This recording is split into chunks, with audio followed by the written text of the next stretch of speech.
Good day, everyone. Now I'm about to report to you about the age of the shadow, from the martyrdom of Paul to the death of John.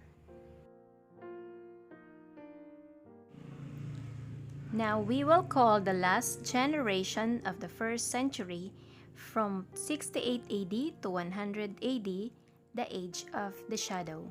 Why? Maybe it is because the gloom of persecution over the church. For 50 years after St. Paul's life, a curtain hanged over the church. We find a church in many aspects very different from that in the days of St. Peter and St. Paul. Now, what happened during the age of the shadow? The first is the fall of Jerusalem. During the 70 AD, they made a great change in the relation of Christians and Jews. Among the many provinces under the rule of Rome, only the Judea is the only discontented and disloyal to the Rome. The Jews believe that by putting their own interpretation upon their prophetic writing, they were destined to conquer and govern the world. In about 66 AD, the Jews broke out into open rebellion, hopeless from its very beginning, for that could one of the smallest provinces, whose people were untrained in war, accomplish against the empire of the 120 million people and with 250,000 disciplined and seasoned soldiers. Moreover, the Jews themselves were broken into factions which fought and slaughtered each other as fiercely as the common enemy, the Rome. One of the leading Roman general, named Vespasian, led a great army into Palestine.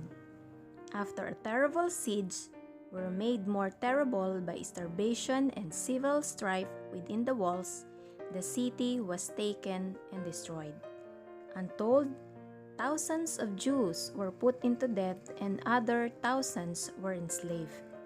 At the same time, during this time, the Colosseum at Rome was built by the forced labor of the Jewish captives. There are multitudes being literally worked until they have died. In the fall of the Jerusalem, few of many Christians were perished, and at the same time, Christians received warnings, escaped from the doomed city, and found refuge at the Pella in the Jordan Valley.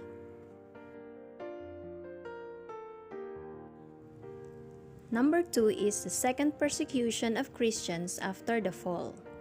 During 90 AD, there is a cruel emperor named Domitian began a second imperial persecution of the Christians. Thousands of the believers were slain, especially in the Rome and in Italy. At this time, Saint John, the last of the apostles who had been living in Ephesus, was imprisoned on the Isle of Patmos in the Aegean Sea, and there received the revelation contained in the last book of the New Testament. On the other hand, many scholars assigned an early date to this work, about 69 AD, after the death of Nero. It is probably that Saint John died in Ephesus about 100 AD. During 112 AD, states that the provinces of Asia Minor bordering on the Black Sea, the temples of the gods were almost forsaken, and all the Christians were everywhere in a multitude. At the end of the first century, the doctrines set forth by Apostle Paul in epistles of the Romans were accepted throughout the church at the standards of faith. One of that is the baptism. Baptism was everywhere the rite of initiation into the church, mainly by immersion.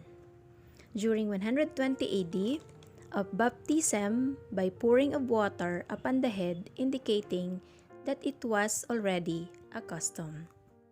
We find before the end of St. Paul's ministry the churches meeting on the first day of the week, and in the Revelation, that day is called the Lord's Day. The Lord's Supper was universally observed. This began as a service in a home, like the Jewish Passover, out of which it was an outgrowth. By the end of the century, the Lord's Supper was everywhere as a service held in the meeting place of the Christians, but not in public. Also, the Easter Sunday, as the anniversary of our Lord's resurrection, was sanctioned and growing, but was not by this time universal. The last survivor of the 12 apostles was Saint John, dwelling at Ephesus until 100 AD. We read of no successors of this office. After that, their apostles appears as an evangelist from different churches. In the book of Acts and latter epistles, elders and bishops mentioned, and even deacons in Paul's letter. Phoebe, for example, a Phoebe of Cenchrea was also called deaconess about 58 AD, in reference in 1 Timothy, maybe to a woman holding the office. The plan of service in Christian assemblies was derived from that in the Jewish synagogues. The Old Testament scriptures were read and portions of the apostolic letters. Also, the Gospels, the Psalms and Bibles, and Christian hymns were chanted, and also the prayers. At the close of the service, frequently the Lord's Supper was partaken. Reading of the latter epistles of the book of Revelation, we find light and shades mingled in account of the churches. The standards of moral character were high, but the tone of spiritual life was lower than it had been in the earlier apostolic days. Yet everywhere in the church was a strong, aggressive, growing, and rising to dominance throughout the world of the Roman Empire. This is the end of my report. My name is Desiree and Dimaano. Thank you for listening and watching this video. God bless you.